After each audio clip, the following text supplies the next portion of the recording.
Okay, this activity is actually an activity of the AFP reservist. What we wanted to do is to prepare the schools bago dumating yung mga estudyante, at least to clean the classrooms, to repair whatever is needed to be repaired. So when they come, nakaayos na and it's secured, and then they have a place where they could really study better, conducive yung lugar, gano'n. So ano mga dala ng sundalo natin?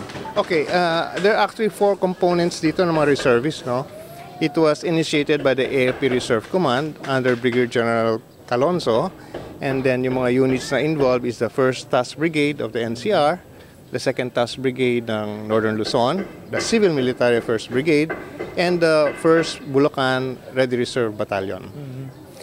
They're joined together kasi this is also an opportunity for us, the different units, to interoperate, no?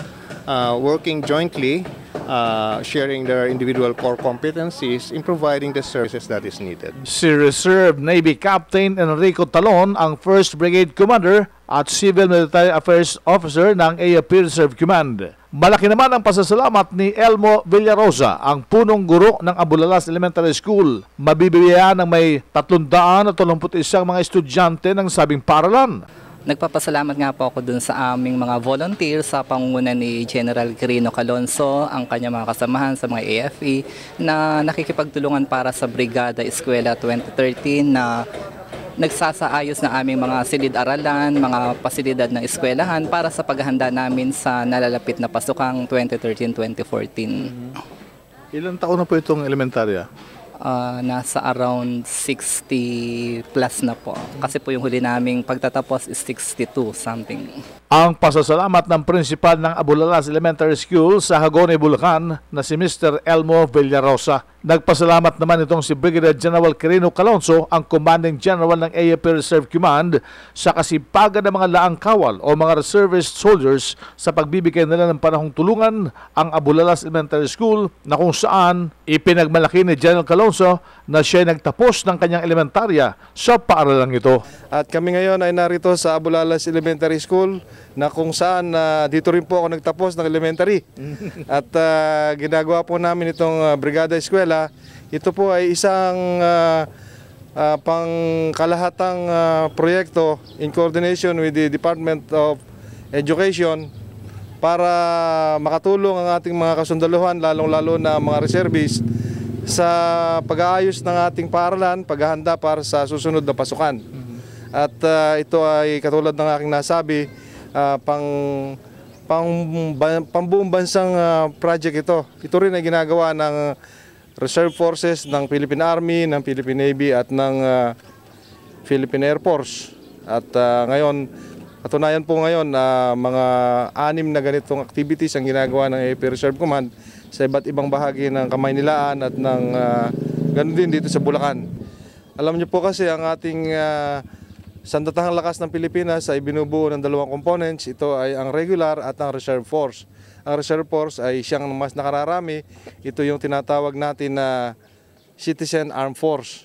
At ito ay ang mga kababayan natin na may kasanayang militar, na sila ay naninirahan dito sa ating mga communities, at sila yung unang-unang tinatawag natin kung kinakailangan ng mga first responders. At kung kakailanganin ng kanilang tulong, talaga naman na nakaready sila upang sumama. Sa ngayon, marami tayong kasama rito. Isa rin ito sa paraan upang matulungan natin ang pag-implement ng ating IPSP. Engaging the stakeholders. Sino ba yung mga stakeholders? Nandito ang mga paaralan natin, ang local government.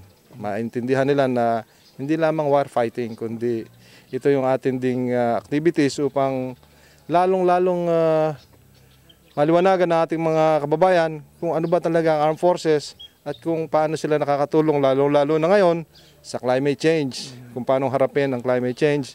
Nandito kasama ang pagtatanim at pagbibigay ng kaalaman sa ating mga kababayan kung paano ba ayusin ang ating mga basura na ito hindi maka-apekto sa lalong masamang epekto ng ating climate change. So, ano ang Sundalo Rebelde. Ano ang tunay nilang kwento? Kwentong kapupulutan ng aral. Kwentong magpapatuloy hanggang sa mga susunod na henerasyon. Subaybayan ang mga pagsasadula ng mga tunay na kwento ng rebeldeng nagbalik loob sa pamahalaan na iniwan ang armadong pakikibaka at pinili ang magbagong buhay. Gayon din ang mga sundalong nagbuwis ng kanilang buhay sa pagtatanggol sa inang bayan. Ito ang katotohanan, mga kabayanihan ng Kawal Pilipino. Tuwing Sabado, alas 9:30 ng gabi sa Abot Kamay sa DZRH. Kasama sina Katotong Bing Formento at Karen Oyong. Ito ang katotohanan, mga kabayanihan ng Kawal Pilipino.